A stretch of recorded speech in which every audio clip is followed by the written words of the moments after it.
இஸ்லாமியர் நலன் அவர்களின் பாதுகாப்பு தொடர்பாக தாவேகா உறுப்பினர் மதார் பக்ருதீன் தெரிவித்த கருத்தால் திமுகவினர் கொந்தளிப்பில் ஆழ்ந்தனர்.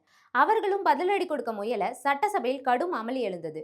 இஸ்லாமியர் நலனுக்காக திமுக செயல்படுத்திய திட்டங்களை அக்கட்சி உறுப்பினர்கள் பட்டியலிட அமைச்சர்களும் குறுக்கிட்டு பேச வாக்குவாதத்தோட விவாதம் முடித்து வைக்கப்பட்டது.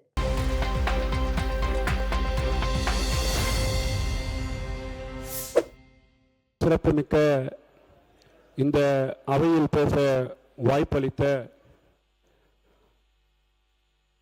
நான் இந்த அவையில் பேசுவேனா, எனக்கு வாய்ப்பு கிடைக்குமா, நான் சட்டமன்றத்துக்கு போவேனா என்ற கனவிலே வாழ்ந்து கொண்டிருந்த தருணத்திலே என் கிராண்ட்ஃபாதர் அரசியலில் இருந்தாலும் வி.எம். மொய்தீன், வி.எம். யூசுப் போன்றவர்களெல்லாம் முஸ்லீம் லீக்கில் பயணித்தாலும் 1997 தமுமுக என்ற இயக்கத்தில் என்னை இணைத்துக் கொண்டு சமூக பணியாற்றி இந்த சமூகத்துக்கும் இந்த தமிழ் மக்களுக்கும் இந்த தமிழ் மண்ணுக்கும் நல்லதை செய்ய வேண்டும் என்று நீண்ட நாளாக ஓடிக்கொண்டிருந்த என்னை எல்லோரும் பார்த்து சொல்வார்கள், உனக்கு எம்எல்ஏ வாய்ப்பு கிடைக்குமா, எம்எல்ஏ ஆவது சாதாரணமா, எம்எல்ஏ ஆனா 10 கோடி 15 கோடி தேவைப்படும். நம்ம எலெக்ஷன் நடக்கும்போது பார்க்கலையா, தேர்தல் கமிஷன் எவ்வளவு வழக்கு தொடருது இல்ல, கொலுசு கொடுக்கறாங்க, பயாஸ்கோப் படத்தை காட்டுறாங்க, விளக்கு கொடுக்கறாங்க, பணத்தை கொடுக்கறாங்க, இவ்வளவும் கொடுத்துதான் இந்த தேர்தல் நடக்குது. ஆனா ஒண்ணுமே இல்லாம நீ ஏழையா இருக்கிற, முகவரி இல்லாம இருக்கிற, நாட்டுக்கு நல்லது செய்யணும்னு நினைக்கிற, உனக்கு வாய்ப்பு கிடைக்குமா என்று எண்ணிக்கொண்டிருந்த நிலையில இந்த ஏழைக்கும் இந்த சாமானியனுக்கும் இந்த நாட்டிலே பணம் தேவையில்லை, ஜாதி தேவையில்லை, மதம் தேவையில்லை. எங்கள் தலைவர் வெற்றி தளபதி முகம் இருந்தால் போதும். தமிழ்நாட்டிலே ஒரு சாமானியனும் சட்டமன்ற உறுப்பினராகி இந்த மக்களுக்காக பேச முடியும் என்று வாய்ப்பளித்த எங்கள் வெற்றி தளபதி அவர்களுக்கு கோடான கோடி நன்றியை தெரிவித்துக் கொள்கின்றேன். மாண்புமிகு பேரவைத் தலைவர் அவர்களே, நான் தமிழக வெற்றி கழகத்தில் தொடர்ச்சியாக ஒரு 2.5 வருஷ ஆட்சிக்கு பாத்தீங்கன்னா டிவி விவாதத்துல கலந்து பேசிட்டு வருவேன். கண்டிப்பாக தமிழக வெற்றி கழகம் ஆட்சியை பிடிக்கும் என்று. எனக்கு எதிராக வந்து பேசுறவங்க அதான் என்னன்னு கேட்டீங்கன்னா, வாய்க்கு வாடகைக்கு வாங்கிட்டு வரவங்க, வாயிலேயே வர சொல்றவங்க, நீங்க என்ன ஜெயிக்கவா போறீங்க, 2 விழுக்காடு வாங்குவீங்க, 3 விழுக்காடு வாங்குவீங்க, 4 விழுக்காடு வாங்குவீங்க அப்படின்னு கேலியும் கிண்டலும் நையாண்டியும் செய்தார்கள். என்னோட காரெல்லாம் அடிச்சாங்க. என்னை பாத்தீங்கன்னா என்னோட மத ரீதியாகவே நீங்க ஒரு விவாதத்தில் நடந்திருக்கு, நான் கம்ப்ளைண்டே கொடுத்திருக்கேன். என் தொப்பியை கேவலப்படுத்தி பேசினார்கள் இந்த நாட்டிலே. யாரு வாடகைக்கு வாய் வாங்கிட்டு வரவங்க. அப்ப எங்களோட அரசியல் ஆசான் மரியாதைக்குரிய பொதுச் செயலாளர் நான் வருவேன். இந்த மாதிரி நடக்குது, நீங்க ஒன்னும் கவலைப்படாதீங்க, தமிழக வெற்றி கழகம் ஆட்சி தமிழ்நாட்டில் மலரும், நீங்க தைரியமா இருங்க என்று எங்களுக்கு தைரியத்தை ஊட்டியவர் எங்கள் கழகத்தின் பொதுச் செயலாளர் மாண்புமிகு அமைச்சர் என் ஆனந்த் அவர்கள் என்பதை இந்த இடத்துல நான் சொல்ல கடமைப்பட்டிருக்கின்றேன். விவாதத்தில் எங்களை போய் அவர்கள் இதெல்லாம் நடத்துது, இப்படிலாம் பேசுறாங்க, என்னால டிவிலே போய் உட்கார முடியல, என்னை நக்கலும் ஏடாசினி பண்றாங்கன்னு சொல்லும் போது எங்களுக்கு உறுதுணையாக எங்கள் செய்தித்துறை மந்திரி, கல்வித்துறை மந்திரி, மாண்புமிகும் எங்கள் அண்ணன் அமைச்சர் ராஜ்மோகன் அவர்கள் எங்களுக்கு உடன் இருந்து அந்த டைம்ல நாங்க வேதனைப்பட்ட விஷயத்தை வந்து சால்வ் பண்ணி கொடுக்கக்கூடிய நிகழ்வை பண்ணார். இதெல்லாம் நடந்தது. முதலமைச்சருக்காக பல விஷயங்களை கொண்டு வந்தேன். இங்க முதலமைச்சரை புகழ வேணான்னு சொல்லி கல்வித்துறை மந்திரி வந்து பக்கத்துல உட்கார்ந்து சொல்லிட்டு போயிட்டார். புகழச்சியை விழுவ மாட்டாங்க, என்ன நேரம் இருக்கு, நேரத்தை நீங்க வந்து சீக்கிரம் பயன்படுத்தி முடிங்கன்னு சொல்லி. அதனால இந்த அவையில இருக்கக்கூடிய ஆளுங்கட்சி எதிர்கட்சி என்று பாகுபாடு பாராமல் நீதிக்கும் நேர்மைக்கும், என் குழந்தை வீட்டுக்கு போனாலே இப்ப எப்படி கூப்பிடுதுன்னா, மாண்புமிகு மதார் பக்ருதீன் அவர்களே உட்காருங்க. அந்த மாதிரி நடுநிலையாக அவையை நடத்தி வரும் மாண்புமிகு பேரவைத் தலைவர், எங்க அன்புக்கும் பாசத்துக்கும் கூடிய பேரவைத் தலைவருக்கு என் மனமார்ந்த வணக்கத்தை தெரிவித்துக் கொள்கின்றேன். மாண்புமிகு பேரவை துணைத் தலைவர் அவர்களுக்கும், தலைமை அரசு கொறடா மற்றும் அவை முன்னவர்களுக்கும், மாண்புமிகு எதிர்க்கட்சி தலைவர், மாண்புமிகு முன்னாள் முதலமைச்சர், மாண்புமிகு சட்டமன்ற உறுப்பினர், மதிப்புக்கும் மரியாதைக்குரிய தலைமை செயலாளர் உட்பட அனைத்து அரசு அலுவலர்கள், பத்திரிகையாளர் நண்பர்கள் உள்ளிட்ட அனைவருக்கும் என் முதல் கண் வணக்கத்தை தெரிவித்துக் கொள்கின்றேன். மாண்பை பொருந்திய தமிழக சட்டமன்ற மதுரை மத்திய தொகுதி மக்கள் பிரதிநிதியாக நின்று இந்த தருணம் என் வாழ்வில் மிகப்பெரிய பாக்கியமாகவும் பொறுப்பாகவும் கருதுகின்றேன். என்னை பெருவாரியான வாக்கு வித்தியாசத்திலே வெற்றி பெற செய்து இந்த சட்டமன்றத்தில் அனுப்பி வைத்த மதுரை மத்திய தொகுதி மதுரை மக்களுக்கு இந்த நேரத்திலே என் இதயபூர்வமான நன்றியை தெரிவித்துக் கொள்கிறேன். என் வெற்றிக்காக உழைத்த தமிழக வெற்றி கழகத்தின் நிர்வாகிகள் முதல் கடைக்கோடி தொண்டர்கள் வரை அனைவருக்கும் என் கோடான கோடி நன்றியை தருணத்தில் தெரிவித்துக் கொள்கின்றேன். மாண்புமிகு பேரவைத் தலைவர் அவர்களே, இன்றைய தினம் நடைபெறும் மானிய கோரிக்கை மீதான விவாதத்தில் கலந்து கொண்டு உரையாற்றிய எனக்கு வாய்ப்பளித்த மாண்புமிகு தமிழ்நாட்டோட முதலமைச்சர் எங்கள் வெற்றி தளபதி அவர்களுக்கு கோடான கோடி நன்றியை தெரிவித்துக் கொள்கின்றேன்.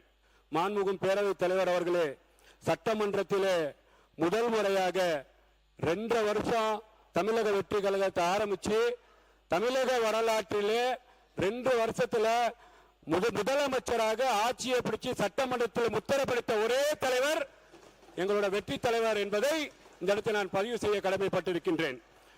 1,72 லட்சம் வாக்கு வித்தியாசத்தை பெற்று பிளாக் பெஸ்டை பெற்று திராவிட கட்சிகளை திகைத்த வைத்து தமிழக அரசியல் வரலாற்றிலே மிகப்பெரிய சாதனை வெற்றி படுத்த ஒரே தலைவர் எங்கள் வெற்றி தலைவர் தமிழ்நாட்டோட முதலமைச்சர் என்பதை நான் தெரிவித்துக் கொள்ள கடமைப்பட்டிருக்கின்றேன்.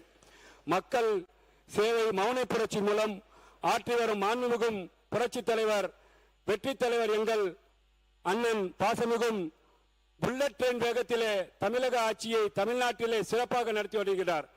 ஊழல் ஒழிப்பதற்கு புதிய அரசை தொடர்வதற்கு உறுதுணையாக நடவடிக்கைகளை எடுப்பதற்கு வருகின்றார்.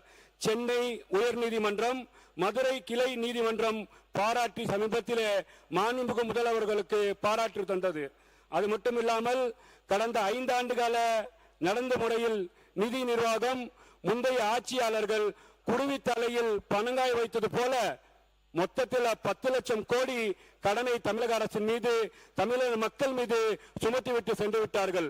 அதற்குரிய பலனை தற்போது அவர்கள் அனுபவித்து எதிர்வரிசையில் அமர்ந்து கொண்டிருக்கின்றார்கள்.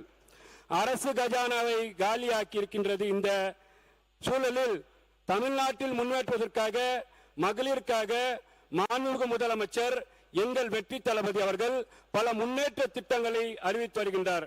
அதற்காக நான் என் முதல் கண் நன்றியை தெரிவித்துக் கொள்கின்றேன்.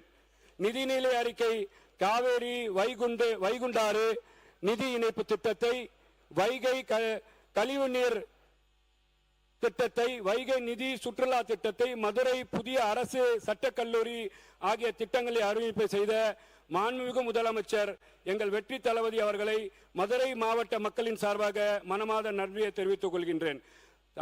முதலமைச்சர் அறிவிச்ச திட்டத்தில் நக்கலும் ஏடாசிரியம் பண்ணக்கூடிய திட்டம்னு கேட்டீங்கன்னா எல்லோரும் தமிழ்நாட்டில் இருக்கக்கூடிய ஏகோதிபத்த மக்கள் வரவேற்கிறாங்க.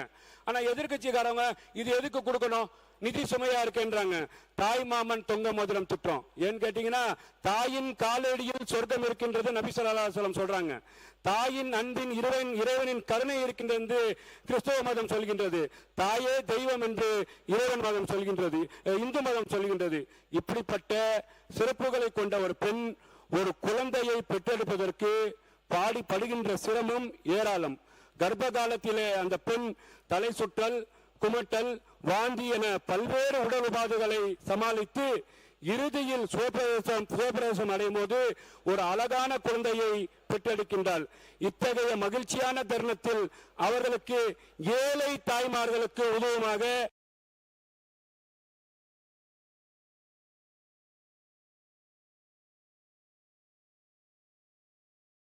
தமிழ்நாட்டோட முதலமைச்சர் மாண்புமிகு அவர்கள் தன்னை உண்மையாகவே இஸ்லாமியர்களின் ஐவேல கடமையான ஹஜ்ஜுக்கு செல்வதற்கு புனித ஹஜ் பயணத்துக்கு 35,000 மானியத்தை கொடுத்து அழகு பார்த்த ஒரு தலைவர் என்று சொன்னால் தமிழகத்தில் இருக்கக்கூடிய தமிழ்நாட்டோட முதலமைச்சர் வெற்றி தளபதியாக தான் இருக்கிறார் என்பதை நீங்கள் புரிந்து கொள்ள வேண்டும். தமிழ்நாட்டு இஸ்லாமிய மக்களுக்காக தமிழக வெற்றி கழகம் ஆரம்பிக்கும் போது தமிழ்நாட்டிலே என்ஆர்சி சிஆர்சி என்ற சிஏ பிரச்சனை இந்தியா முழுக்க வந்தது. அன்னைக்கு தமிழ்நாட்டிலிருந்து தமிழக வெற்றி கழக தலைவர் எங்கள் தலைவர் வெற்றி தளபதி சிஏஏ என்ஆர்சி குரல் கொடுத்து இஸ்லாமிய மக்களின் பாதுகாவலாக இருந்தால் என்பதை இந்த தருணத்தில் நான் சொல்ல கடமைப்பட்டிருக்கின்றேன். அது மட்டும் இல்லாமல் வக்ஃபுக்கு எதிரான ஒரு சட்டம் வந்தது. வக்ஃபுக்கு எதிரான சட்டம் வரும்போது கேரள அரசாங்கமே அந்த வக்ஃபுக்கு எதிராக அரசாங்கம் உச்சநீதிமன்றத்தில் வழக்கு தொடர்ந்தது. ஆனா இங்க தமிழ்நாடு அரசாங்கம் என்ன பண்ணுது நம்ம இஸ்லாமிய மக்கள் பார்த்தாங்க. ஆனா இஸ்லாமிய மக்களுக்கு எதிரான சட்டம், இந்த சட்டத்தை யாராக இருந்தாலும் எதிர்க்க வேண்டும் என்று தமிழ்நாட்டு அரசியல் களத்திலே தமிழக வெற்றி கழக தலைவராக இருக்கும் போது இன்றைய முதலமைச்சர் வெற்றி தளபதி அவர்கள் சுப்ரீம் கோர்ட்ல வழக்கமாடும் சென்று இஸ்லாமிய மக்களை பாதுகாத்தர் என்பதுதான் இந்த நிராசன உண்மை என்று பார்க்கப்படுகின்றது. தொடர்ச்சியாகவே நான் என்னன்னு கேட்டீங்கன்னா சர்சாரியா கமிஷன் இஸ்லாமியர்கள் வறுமை கோட்டு கீழே இருக்கிறாங்க, நீங்க பாத்தீங்கன்னா இஸ்லாமியருக்கு 5% உதவி கொடுக்கணும்னு சொல்லிக்கிறேன்.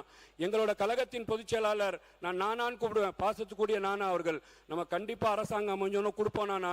ஆனா இன்னைக்கு நடக்கக்கூடிய சட்டமன்ற தொகுதியில 234 தொகுதியில 5 விழுக்காடு 13 இஸ்லாமியர்களுக்கு வாக்கு பாத்தீங்கன்னா தேர்தலை இடம் கொடுத்த ஒரு தலைவர் யார் என்று கேட்டால் இன்றைய தமிழ்நாட்டோட முதலமைச்சர் எங்கள் வெற்றி தளபதி என்பதை இந்த இடத்துல நான் சொல்ல கடமைப்பட்டிருக்கிறேன். ஆனா கடந்த கால ஆட்சியில நம்ம புரிஞ்சா பாத்துக்கணும், இஸ்லாமியின் பாதுகாவலர் பேசினாங்க. காயிதே மில்லத் அவர்கள் எங்கள்கிட்ட தான் கடைசியா இஸ்லாமியர்கள் கொடுத்துட்டு போனாங்கன்னு பேசினாங்க. ஆனா முஸ்லிம் தீவிரவாதி என்று 5 முறை பேசினவர்கள் இந்த திமுக காரர்கள் என்பதை இந்த இடத்தில் நான் சொல்ல கடமைப்பட்டிருக்கின்றேன். முஸ்லிம் தீவிரவாதி பேசியிருக்கிறாங்க, முஸ்லிம் தீவிரவாதி பேசியிருக்கிறாங்க.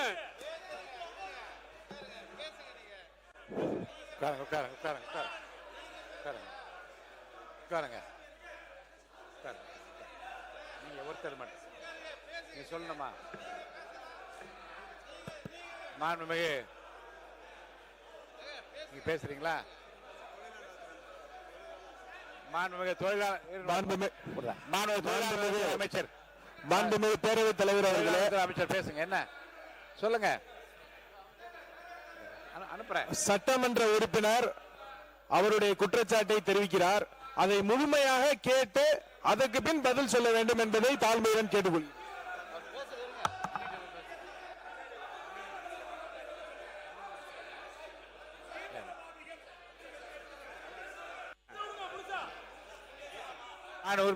பேரவைத் தலைவர் அவர்களே, நான் பத்திரிகையாளர் செய்தியில சொல்லல. நான் பாத்தீங்கன்னா அவங்க மாதிரி பாத்தீங்கன்னா இல்ல நான் முடிச்சிடுறேன் சார், நான்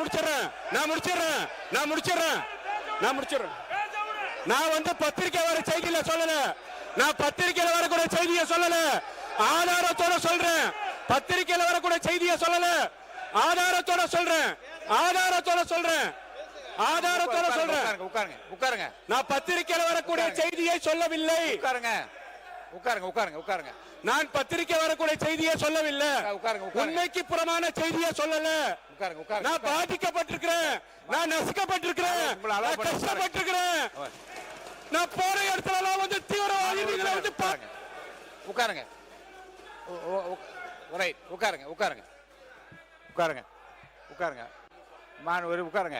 மான் உறுப்பினர் இருங்க, வேற யாரும் பேச வேண்டாம். மான் உறுப்பினர் தம்பி நான் இருங்க அவரை ஒண்ணு நான் இருங்க. மான் உறுப்பினர் தம்பி நான் அலோவ் பண்றேன், அவரை அலோவ் பண்ணிட்டு பண்றேன், அவரை பண்ணிட்டு உங்களை பண்றேன். மான் உறுப்பினர் மாண்புமிகு பேரவைத் தலைவர் அவர்களே, மாண்புமிகு உறுப்பினர் அவர்கள் தன்னுடைய அறிமுக உரையை ஆற்றிக் கொண்டிருப்பதனால் நான் குறுக்கிடக்கூடாது என அமர்ந்திருந்தேன். சிஏஏ என்ற மக்கள் விரோத சட்டத்துக்கு எதிராக முந்தைய திராவிட மாடல் அரசில்தான் மாண்புமிகு முதல்வராக இருந்த அண்ணன் தளபதி முத்துவேல் கருணாநிதி ஸ்டாலின் அவர்கள் தலைமையில இதே பேரவையில எதிர்த்து தீர்மானம் நிறைவேற்றப்பட்டது என்பதை நான் பதிவு செய்ய கடமைப்பட்டிருக்கின்றேன். அடுத்து முஸ்லிம் தீவிரவாதிகள் என்று 5 முறை இங்கே கூறப்பட்டதாக நம்முடைய உறுப்பினர் சொன்னார். அப்படி எந்த ஒரு கருத்தும் இந்த அவையில் பதிவு செய்யப்படவில்லை. எனவே நீங்கள் அதை அவை குறிப்பிலிருந்து நீக்க வேண்டும் என்று கேட்டுக்கொள்கிறேன். ஒன்றை புரிந்து கொள்ள வேண்டும், சிறைவாசிகள் விடுதலையில் கூட ஏற்கனவே அதிமுகவுடைய ஆட்சியிலே மாண்புமிகு அண்ணன் சி.வி. சண்முகம் அவர்கள் இருந்தபோது திண்டுக்கல் மீரான் மெய்தீன் போன்றவர்கள் விடுதலையாவதற்கு அவர் துணையாக இருந்தார். அடுத்து வந்த திமுக ஆட்சியிலே இது பற்றி பல முறையீடுகளை செய்த போது அவர்களுக்கெல்லாம் சிறை விடுப்புகளை தந்து அவர்களுடைய வாழ்க்கையில குறைந்தபட்ச மகிழ்ச்சியை ஏற்படுத்தியது முந்தைய திராவிட மாடல் அரசு என்பதை நான் பதிவு செய்கின்றேன். மாண்பு உறுப்பினர் ஜவஹர்லா. மாண்புமிகு பேரவைத் தலைவர் அவர்களே, சட்டமன்ற உறுப்பினர் தன்னுடைய அரசியல் வாழ்க்கையை எங்கள் பேரியக்கமான தமிழ்நாடு முஸ்லிம் முன்னேற்ற கழகத்திலிருந்து தொடங்கியதாக சொன்னார். அவருக்கு நான் நினைவுபடுத்த விரும்புகின்றேன். தமிழ்நாடு முஸ்லிம் முன்னேற்ற கழகத்தினுடைய கோரிக்கையை ஏற்று பிற்படுத்தப்பட்ட முஸ்லிம்களுக்கு 3.5 விழுக்காடு இடஒதுக்கீடை வழங்கியவர் முத்தமிழறிஞர் கலைஞர் என்பதை இந்த நேரத்தில் சுட்டிக்காட்ட விரும்புகின்றேன். வக்ஃபு திருத்த சட்டத்தை பற்றி கூறினார். வக்ஃபு திருத்த சட்டத்துக்கு எதிராக சென்ற சட்டமன்றத்தில் ஏகமனதாக தீர்மானம் நிறைவேற்றியதும் திராவிட முன்னேற்ற கழகத்தினுடைய அரசு என்பதை இந்த நேரத்தில் சுட்டிக்காட்ட விரும்புகின்றேன். அதே போல நீண்டகால சிறைவாசிகளை விடுதலை செய்ய வேண்டும் என்ற எங்கள் கோரிக்கையை ஏற்று இதே சட்டமன்றத்தில் என்னுடைய உரைக்கு பதிலளிக்கும் போது அவர்கள் விடுதலை செய்யப்படுவார்கள் என்று சொல்லி 21 நீண்டகால சிறைவாசிகளை விடுதலை செய்தது திராவிட முன்னேற்ற கழகத்தினுடைய அரசு என்பதையும் இந்த அவையிலே பதிவு செய்ய விரும்புகின்றேன். எனவே தேவையில்லாத பதிவுகளை முஸ்லிம் சமுதாயத்து கல்வியிலும் வேலை வாய்ப்பிலும் இன்று முன்னேறி இருக்கின்றது என்றால் அதற்கு காரணமாக இருந்த திராவிட முன்னேற்ற கழகத்தினுடைய தலைவரையும் அந்த கட்சியையும் கொச்சைப்படுத்துவதை நீங்கள் அனுமதிக்க கூடாது என்று கேட்டு அமர்கிறேன். கணேஷ்குமார் அவர்கள்.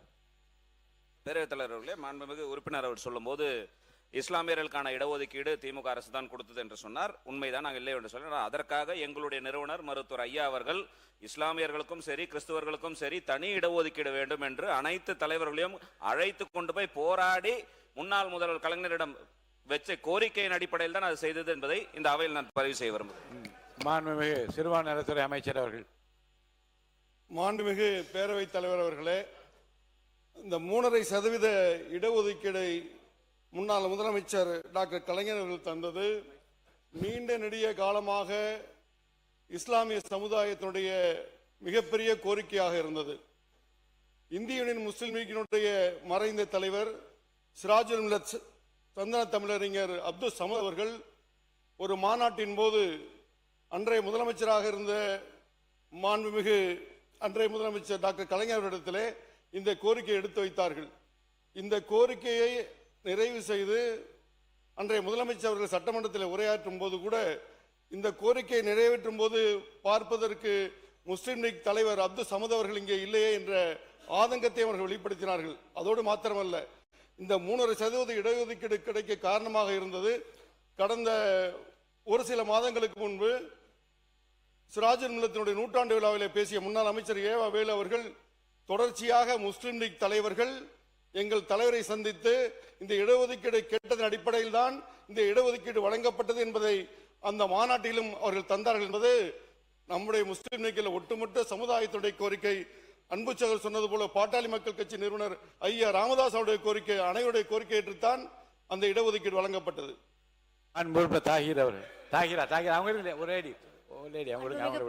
மாண்புமிகு பேரவைத் தலைவர் அவர்களே, இன்னைக்கு இவங்க சொல்றாங்க, நாங்க அதெல்லாம் சொல்லணும். ஆனா முஸ்லிம தீவிரவாதிகள் சொன்ன கூட்டம் தான் இந்த கூட்டம். திமுக அரசு சொன்னதுதான், அதை எல்லாம் மறக்கவே முடியாது. சொன்னதுதான். அவை குறிப்பிட நான் நீக்கிறேன், அவை குறிப்பிட நீக்கிறேன். வேண்டாம் வேண்டாம் வேண்டாம் வேண்டாம் வேண்டாம் வேண்டாம். இப்போ மாண்பு பள்ளிக்கல்வித்துறை அமைச்சர் வேண்டாம் வேண்டாம் வேண்டாம் வேண்டாம் வேண்டாம் வேண்டாம். மாண்பு உறுப்பினர் வேண்டாம். மாண்பு வேண்டான்னு சொல்ல உடனே மாண்பு உறுப்பினர் மாண்பு ஏவா வேலு அவர்கள் ஏவா வேலு ஏவா வேலு இங்க பாருங்க, இங்க பாருங்க. எதிர்கட்சி கொறடா முதல்வர் இவர் எந்த கட்சியில் இருக்காருன்னு கேளுங்க. அவரை வசந்த காலத்துக்கு அவர் எந்த, நீங்க எங்க உட்காருறீங்க? நீங்க உங்க இடம் எது? உட்கார சொல்லுங்க. மாண்புமிகு நடவடிக்கை பேரவைத் எடுப்பேன். தலைவர்களே, உங்க இடத்துல போய் உட்காருங்க. இந்த இஸ்லாமியர்கள் பிரச்சனையாக ஐ இருந்தாலும் don't allow you to speak. அவர் முதல்ல இடத்துக்கு போக சொல்லுங்க. மாண்புமிகு பேரவைத் தலைவர்களே, இஸ்லாமிய பிரச்சனை என்பது தமிழ்நாட்டை பொறுத்தளவுக்கு ஒரு சென்சிட்டிவான பிரச்சனை. அது அனைவரும் அறிந்த ஒன்று. இது சிறுபான்மை சமுதாயம் சம்பந்தப்பட்ட ஒரு பிரச்சனை. நம்முடைய பேசுகிற மதுரை சட்டமன்ற உறுப்பினர் தங்களுடைய தலைவர்கள் இஸ்லாமியர்களுக்கு என்னென்னலாம் செய்திருக்கிறார்கள், எவ்வளவு அரணாக இருந்திருக்கார் என்று அவர் பெருமைப்படுத்துவதில் எங்களுக்கு ஒன்றும் மாற்று கருத்து இல்லை. ஏன்னா அந்தந்த கட்சி தலைவர் அப்படிதான் பெருமைப்படுத்துவார்கள். அதையும் எனக்கு மாற்றம் இல்லை.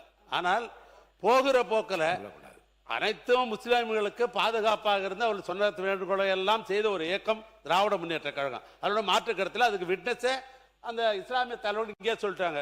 பேராசிரியர் அப்துல் சரி, நம்முடைய அன்சாரியும் சரி, அதே போன்று நம்முடைய இவரும் சொல்லிட்டாங்க. உட்காருங்க உட்காருங்க. அப்படி இருக்கிற உட்காருங்க, நீங்க உட்காருங்க. இடத்துக்கு போங்க.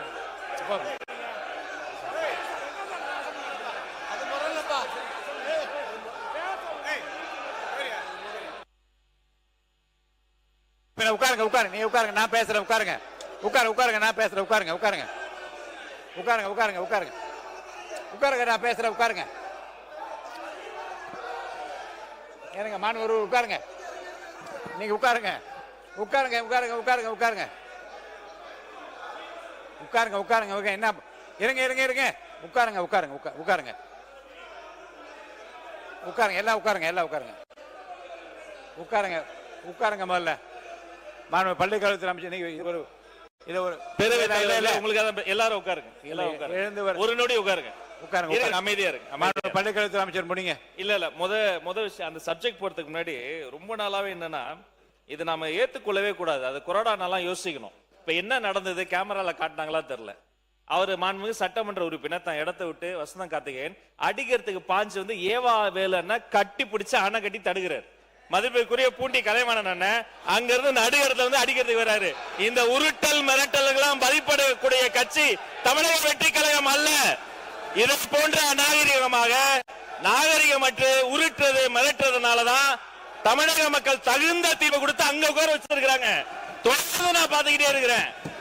இந்த வேலை எங்க கிட்ட நடக்காது. ஒண்ணு, சபாநாயகருக்கு ஒரு மதிப்பு இருக்கு, சபாநாயகருக்கு ஒரு கண்ணியம் இருக்கு. அவர் எழுந்தா அனைவரும் அமரணும். இப்பவும் இதேதான், இப்பவும் அதேதான். உட்காருங்க, உட்கார்ந்து பேசுங்க. உட்காருங்க, உட்கார்ந்து பேசுங்க.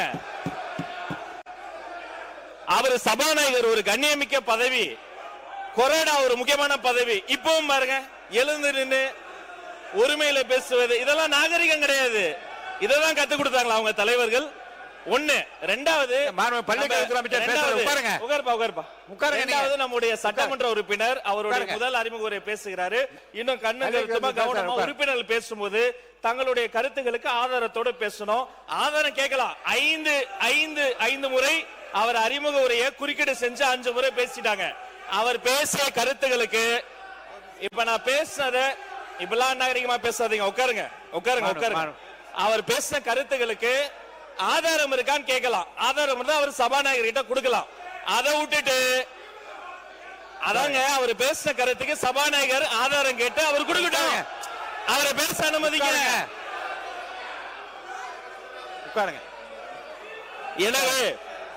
எனவே மாண்புமிகு சபாநாயகர் மூலமா நான் தெரிவித்துக் கொள்வது என்னன்னா, தயவு செய்து அரசியல் கட்சியில் இருக்கக்கூடிய அனைத்து கட்சி உறுப்பினர்கள் சபை மாண்பை முதல்ல காப்பாற்றணும். ஒரு மூத்த உறுப்பினர் ஏன்சாலே எல்லாரும் உட்கார்ந்துடும்.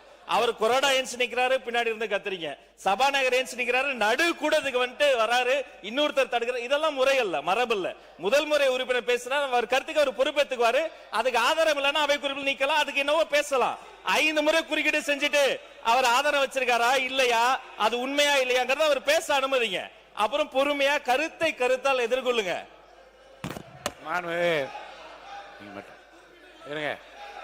உட்காருங்க உட்காருங்க உட்காருங்க.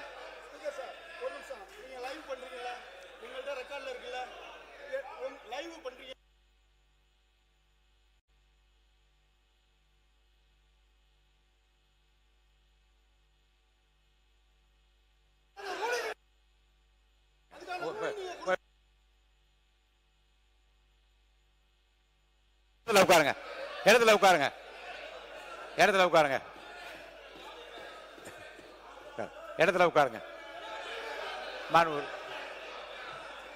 மாண்புமிகு அவை உட்காருங்க.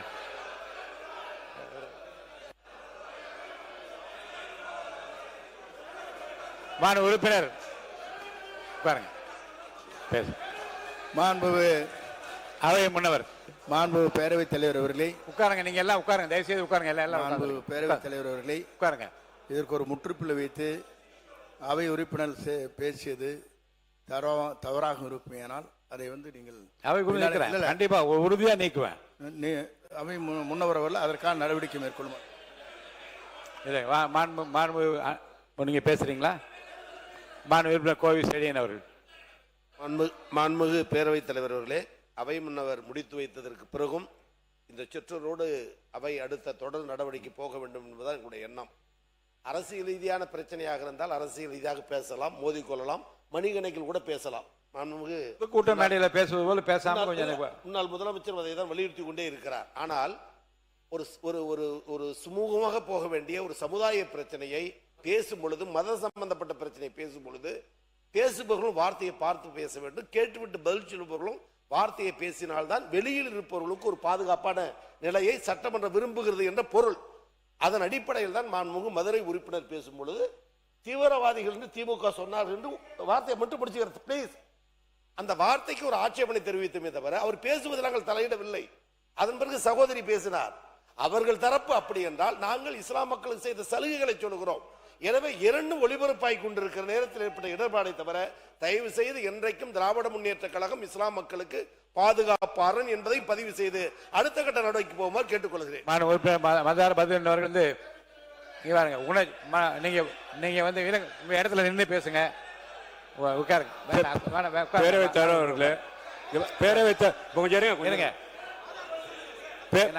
தலைவர் அவர்களே, பேரவைத் தலைவர் அவர்களே, பேரவைத் தலைவர் அவர்களே, பேரவைத் தலைவர் அவர்களே, பேரவைத் தலைவர் அவர்களே, நீங்க வந்து பாத்தீங்கன்னா இங்க நான் தவறா பேசியிருந்தா கேட்டுக்கோங்க. ஒரு நிமிஷம் சொல்லிடுறேன். உங்களை நான் அனுமதிக்க போ. நீங்கள் மேற்கொண்டு பேசுகிற விடயங்கள் ஆதாரப்பூர்வமாக இருந்தால் இருங்க, வந்து ஆதாரத்தை என்கிட்ட காட்டி விட்டு பேச நான் அனுமதி அளிக்கிறேன். இருங்க, உட்காருங்க, இருங்க. அதுக்குள்ள வந்து மாண்புமிகு உறுப்பினர் தமிமுன் அன்சாரி அவர்கள். மாண்புமிகு பேரவை தலைவர் அவர்களே, மதிப்புமிக்க இந்த பேரவையில முன்வைக்கக்கூடிய கருத்துகள் பேரவைக்கு வெளியே சட்டம் ஒழுங்கு பாதிக்கப்படுவதற்கு துணையாக போய்விடக்கூடாது. இங்கு இருக்கக்கூடிய மாண்புமிகு உறுப்பினர்கள் அனைவருமே சமூக நல்லிணக்கத்தின் மீது இயல்பாகவே நாம் அக்கறை வைத்திருப்பவர்கள், உருதாய் மக்களாக வாழ்ந்து கொண்டிருப்பவர்கள். அரசியலிலே ஆளுக்கு ஒரு கூட்டணியில இருக்கலாம், ஆளுக்கு ஒரு கட்சிகளிலே இருக்கலாம், அது அவரவர் தனிப்பட்ட விருப்பங்கள், நிலைப்பாடு. ஆனால் உணர்ச்சிகரமான ஒரு விவகாரத்தில் பொறுப்பற்ற முறையில கருத்துக்களை பதிவு செய்வதெல்லாம் நீங்கள் ஏற்கக்கூடாது. இதற்கு ஒரு சில விஷயங்களை நான் இங்கே விளக்கம் அளிக்க விரும்புகின்றேன். பாட்டாளி மக்கள் கட்சியுடைய உறுப்பினர் சகோதரர் கணேஷ் அவர்கள் இங்கே குறிப்பிட்டார். என்னை பேச விடுங்க, என்னை பேச விடுங்க, என்னை பேச விடுங்க. நான் உங்களுக்கு நன்மையா தான் நான் பேச போறேன். இங்க இருக்கக்கூடிய முன்வரிசை அமைச்சர்களாக இருந்தாலும் சரி, பின்னால் இருக்கக்கூடிய ஆளுங்கட்சி உறுப்பினர்களாக இருந்தாலும் சரி, பதற்றத்தை உருவாக்குவதிலே நீங்கள் யாரும் ஆர்வம் காட்ட மாட்டீர்கள் என்பது எனக்கு தெரியும். நான் சொல்ல விரும்புவது என்னவென்று சொன்னால், ஒரு அவையிலே ஒரு கருத்து வந்த பிறகு முழுமையாக பேசுவதற்கு வாய்ப்புகளை வழங்க வேண்டும். அது திராவிட முன்னேற்ற கழகமாக இருந்தாலும் சரி, அண்ணா திராவிட முன்னேற்ற கழகமாக இருந்தாலும் சரி, அதுக்கு முந்தைய காங்கிரஸ் ஆட்சியாக இருந்தாலும் சரி, தமிழ்நாட்டில் ஆட்சி செய்கின்ற போது மதக்கலவரங்களை அவர்கள் ஒடுக்கியிருக்கிறார்கள், கட்டுப்படுத்தியிருக்கிறார்கள், மதவாதத்தை தடுத்திருக்கிறார்கள். எல்லாவற்றையுமே நாம் பாராட்டுகின்றோம், மனதார ஏற்கின்றோம்.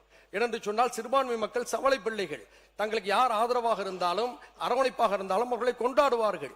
இந்த நிலையில ஒரு பாராட்டையும் நன்றி நான் தெரிவிக்க கடமைப்பட்டிருக்கின்றேன். ஏனென்று சொன்னால் சூழ்நிலையை புரிந்து கொண்டு மாண்புமிகு அமைச்சர் அவை முன்னவருடைய வேண்டுகோளையும் ஏற்று, அண்ணன் செங்கோட்டையன் அவருடைய வேண்டுகோளையும் ஏற்று சர்ச்சைக்குரிய விஷயங்களை அவை குறிப்பிலே நீக்கிவிட்டோம் என்று சொல்லிவிட்டீர்கள், வரவேற்கிறேன். கூடுதலாக ஒரு செய்தி, சர்ச்சை அல்ல, இங்கே நம்முடைய பாட்டாளி மக்கள் கட்சி சகோதரர் கணேஷ் பதிவு செய்தார். இந்த முஸ்லிம்களுடைய இடஒதுக்கீட்டுக்காக அதிகமான மண்டல மாநாடுகளை நடத்தியவர்கள் நாங்கள் என்று சொன்னார், அது உண்மை. அதே போன்று களத்தில் மிகப்பெரிய போராட்டங்களை நடத்தியது தமிழ்நாடு முஸ்லிம் முன்னேற்ற கழகமும், அதனை அடுத்து தமிழ்நாடு தௌஹீத் ஜமாத் என்பதும் வரலாறு. இதே பேரவையில கலைஞர் அவர்கள் இருந்த பொழுது இதே கோரிக்கையை வலியுறுத்தி இந்திய தேசிய லீக்குடைய முன்னாள் தலைவராக இருந்த மரியாதைக்குரிய சம்ஸ்ரே மில்லத் அவர்கள் பேசினார்கள். பாட்டாளி மக்கள் கட்சியுடைய தலைவராக இருந்த ஜி.கே. மணியண்ணன் பேசினார்கள். காங்கிரஸ் கட்சியில இருந்த அண்ணன் ஹாரூன் எம்பி அவர்கள் பேசினார்கள். இப்படி பலரும் பேசியிருக்கிறார்கள். 2006 ஜெயலலிதா அம்மா அவர்கள் முதலமைச்சராக இருந்த போது இதற்காக ஒரு ஆணையத்தையும் அமைத்தார்கள். எல்லாருடைய வேண்டுகோளையும் ஏற்று கலைஞர் அவர்கள் நீண்ட காலமாக இந்த மக்களுடைய வலியை புரிந்து கொண்ட காரணத்தினாலே, இயல்பாக அந்த சமுதாயத்தோடு ஒரு பிணைந்த உறவு வைத்திருந்த காரணத்தினாலே அவர் 2007 ஆண்டு இந்த முஸ்லிம்களுக்கு 3.5%, கிறிஸ்தவர்களுக்கு 3.5% கொடுத்தார்கள். இதுல மாறுபட்ட கருத்து இருக்க முடியாது. எல்லா கட்சிகளும் அதை ஆதரித்தார்கள். இந்த அவையில ஆதரிப்போடு அது வெளிவந்திருக்கிறது. இது ஒரு பாராட்டத்தக்க மகிழ்வான வரலாறு. இந்த நிலையில இணக்கத்தை பாதிப்பை ஏற்படுத்தக்கூடிய வகையில எந்த கருத்தையும் யாரும் இனியும் சொல்ல வேண்டாம் என்ற அன்போடு நான் கேட்டுக்கொள்கிறேன். இந்துக்களும் முஸ்லிம்களும் தாய் பிள்ளையாக இருக்கக்கூடிய அற்புதமான ஒரு பூமி இது. இந்த பூமியில நாம் எல்லோரும் ஆச்சாரியமின்றி மகிழ்ச்சியாக வாழ வேண்டும் என்று நிலையில் இருக்கின்ற பொழுது பேதத்துக்குரிய கருத்துக்களை கூறி இணக்கத்தை பால்படுத்தக்கூடிய எந்த கருத்துக்களையும் நீங்கள் அனுமதிக்க வேண்டாம் என்று கேட்டு அமர்கிறேன். நன்றி.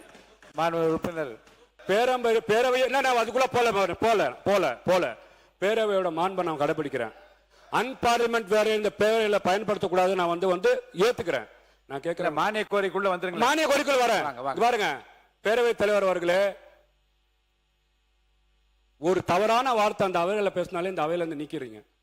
லைவ்ல போயிருதேன்னு சொல்லி கவலைப்படுறாங்க எதிர்கட்சிக்காரங்க. என்ன லைவ்ல போயிருச்சு, ஏன் நீங்க பாத்தீங்கன்னா ஆய்வுக்கு உட்படுத்தி நீக்குங்கன்றீங்க. ஒரு வார்த்தையே தவறு. ஏன்னா இந்த நாட்டில் பாத்தீங்கன்னா மாற்றுத்திறனாளிகள் அழகான பேர் வைக்கிறோம். புரியுதா உங்களுக்கு? நீங்க பாத்தீங்கன்னா எவ்வளவோ விஷயத்துக்கு நல்ல நல்ல பேரை வைக்கக்கூடிய விஷயம் இருக்கட்டும். யார் வேணா வைக்கட்டுங்க, யார் வேணா வைக்கட்டும், பேர் வைக்கட்டும். ஆனா நான் ஒரு சமுதாயத்தில் பிறந்திருக்கிறேன், ஒரு சமுதாயம் சார்ந்தவனா இருக்கிறேன். 1999 என்னை பார்த்து, என் சமுதாயத்தை பார்த்து இஸ்லாமிய மக்கள் எவ்வளவு பாதிக்கப்பட்டிருப்பாங்க. என் உணர்வை பேசுறேன், என் உணர்வை பேசுறேன். அண்ணன் தமிழ் அன்சாரியும் பேராசிரியர் ஜவஹர்லால் அவர்களும் இது இல்லாத மாதிரி பேசுறாங்க. தமிழ்நாடு முஸ்லிம் லீக் பேரே பதியப்பட்டிருக்கு. எவ்வளவு வருத்தப்படுறேன், வேதனை சொல்றதுக்கு கஷ்டம் இல்லையா? மேற்கொண்டு நான் அனுமதிக்க முடியாது. இல்ல உங்க உணர்வை நான் மதிக்கிறேன். இல்ல இருங்க. இல்ல மீண்டும் இல்லைங்க, மீண்டும் 1990 நீங்க ஞாபகப்படுத்தி யாரையும் வேதனைப்படுத்த வேண்டாம், யாரையும் குற்றப்படுத்த வேண்டாம், யாரையும் காயப்படுத்த வேண்டாம். நடந்தது நல்லவையாக இருக்கட்டும், இனி நடக்க நல்லவையாக இருப்பதற்கு என்ற அந்த கருத்துக்களை மட்டும் மானிய கோரிக்கைகள் பேசுமாறு நான் கேட்டுக்கொள்கிறேன்.